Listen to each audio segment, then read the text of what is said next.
What happens when you haven't filed taxes in 5, 10, 20, or 30 years? Spoiler, it's not the throat ride you might imagine, but let me explain why it might not be as bad as you're imagining. In this video, I'm going to show you exactly what happens if you haven't filed taxes for decades, how it catches up with you eventually, and what we can do to fix it. I've helped hundreds of clients deal with tax issues like this, and I'm going to break down the real consequences you might face if you've gone years or even decades without filing. By the way, I'm Brad Paladini with Paladini Law, and I've spent the last 12 years helping people resolve serious tax issues so they don't lose everything they've built. In fact, recently, one of my clients just settled their tax debt. He had not filed in over 20 years, and we were able to save him thousands of dollars despite the fact that he made a pretty big mistake prior to hiring us. I'll go into detail on that in just a bit. First, I want to talk about why do people get in this situation? How do people go 5, 10, or 20 years without filing a tax return? And while there are dozens of different reasons why people don't file, here are the two most common that we've seen over the years. Number one is health issues.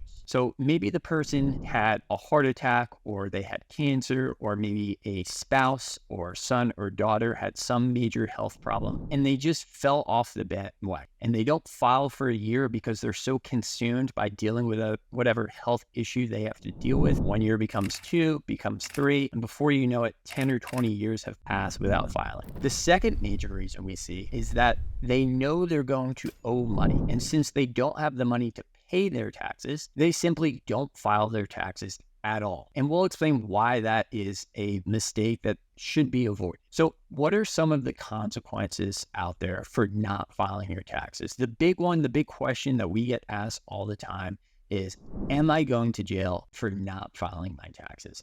And the answer is probably not, but also maybe, right? So it is a crime not to file your taxes when you had a filing obligation. Practically speaking, the government doesn't prosecute this crime all that often. Generally, when they prosecute someone for not filing a tax return, it's in conjunction with something else. So maybe there are other crimes that this person has committed, and not filing a tax return is a pretty easy conviction for the government, right? All they have to show is, did you have a filing requirement? Yes.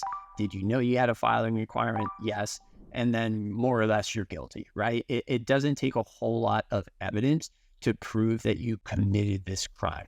But again, the government doesn't prosecute it all that frequently. So in cases where you will see this, generally the person is living a pretty high lifestyle, right? Maybe they have a really big home, they drive a fancy car, they take really nice vacations, or maybe they are a prominent member of the community, right? The IRS really likes splashy headlines. So if they can get a reality TV star or someone who stars in movies, an influencer who has not filed their tax returns, they will certainly prosecute that case. While I wouldn't lose sleep over going to jail because you didn't file your tax return, it is a real consequence that can happen.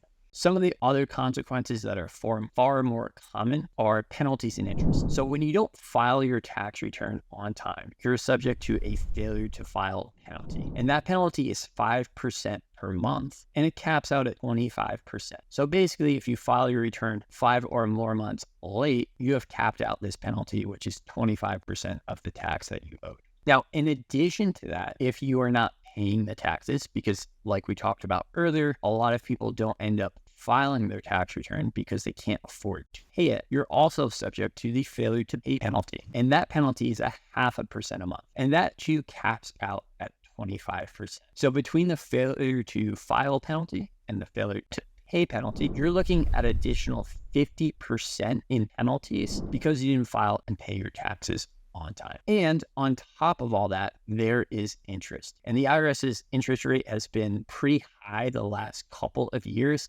It's been hovering around 8 or 9%. And if you're going, 5, 10, or 15 years without filing, that adds up pretty quickly. So those are some of the financial penalties involved with not filing your taxes. But there are also some personal repercussions for not filing. Right? So if you want to buy a house, one of the things that a bank is going to require is the last several years of tax returns. And if you're not filing them, you're not going to be able to buy a house because you don't have the records that the bank is going to require in order to give you a loan. And so people are often forced to rent at a place that maybe they don't really want to live.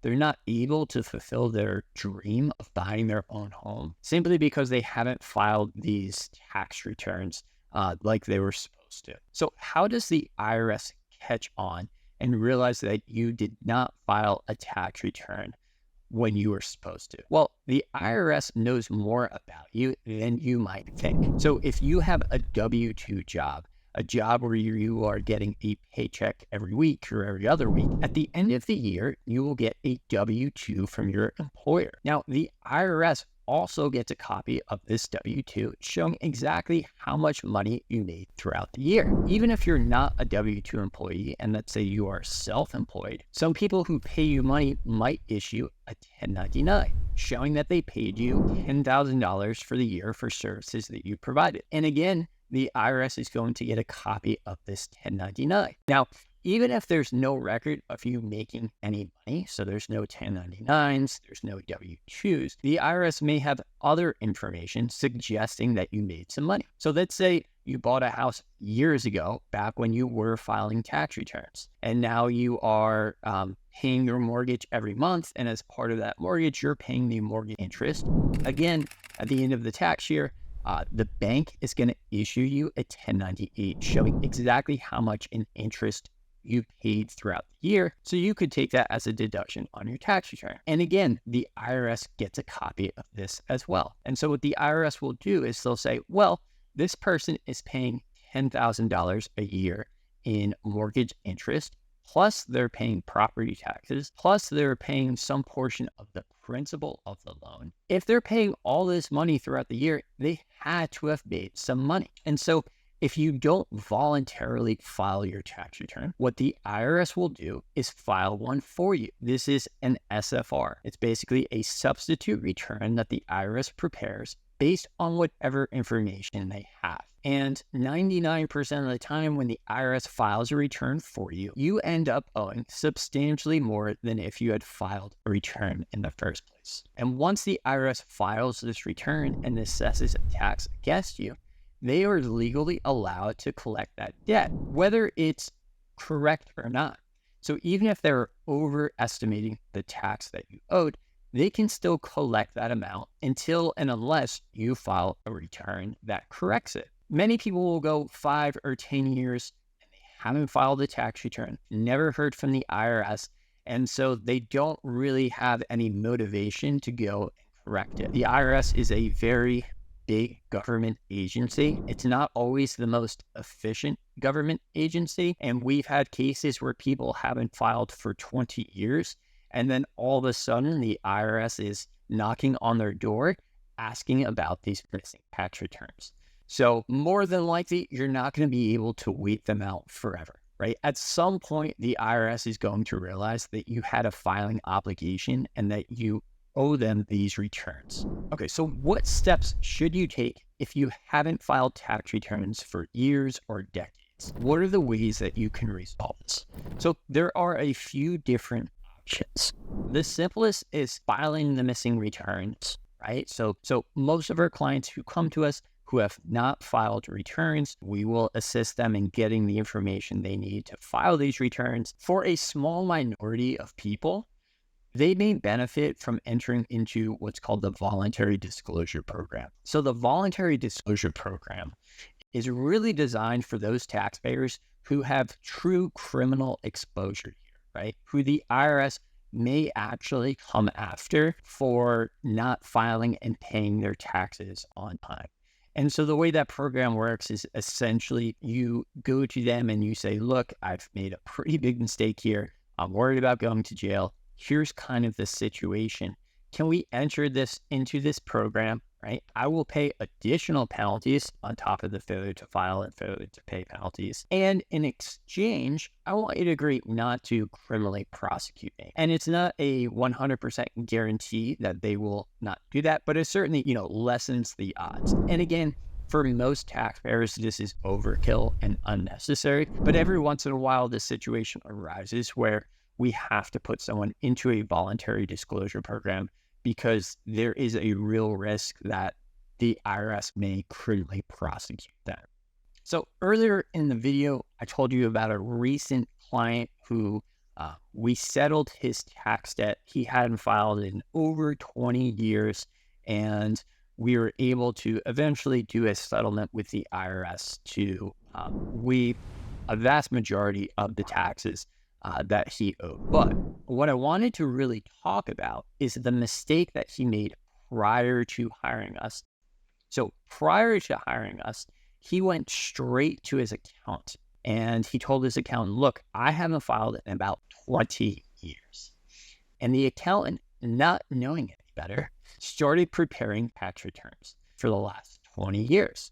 And this was a major mistake because in general, the IRS will only require you to file the past 6 years of tax returns, even if you haven't filed returns in 10, 20, or 30 years. Now, it's not 100% of the time that they will only require the last 6 years of returns, but that is the guidance that they have put out for taxpayers in this situation. And again, in most cases, that's the guidance that we'll follow. So by going to his accountant, two things happened.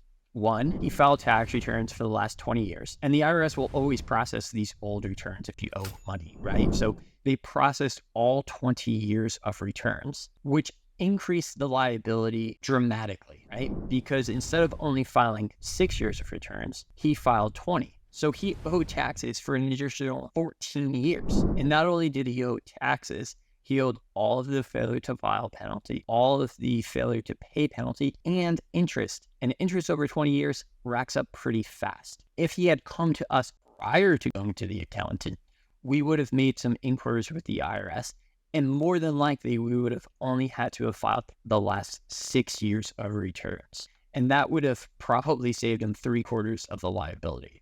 Now, again, it did all work out in the end because we were able to do a settlement with the IRS where he paid a small fraction of what he owed for those 20 years, but he had to pay the accountant to create books and records for 20 years and to create tax returns for 20 years. So he overpaid the accountant, by about 14 years worth of returns, cost him tens of thousands of dollars that he didn't have to pay. So on a weekly basis, we have a potential client reach out to us in this situation. They haven't filed taxes for a number of years, and for various reasons, they want to get it corrected. When they come to us, we hear the same sort of complaints or concerns over and over again. So one is, I don't have the money to pay them, right? I haven't filed taxes in 10 years. I'm going to owe hundreds of thousands of dollars, and I can't pay them hundreds of thousands of dollars.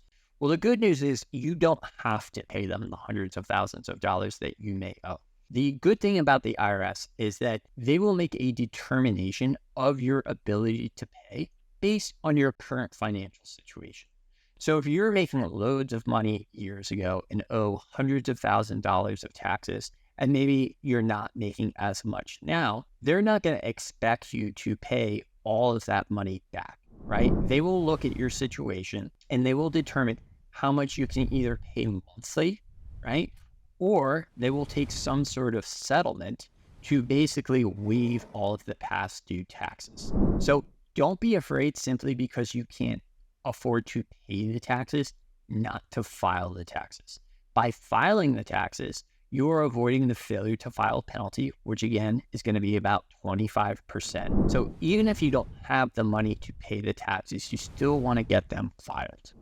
The other thing we see quite often is, well, the IRS hasn't bothered me yet, and I don't think they're going to bother me because it's been so long.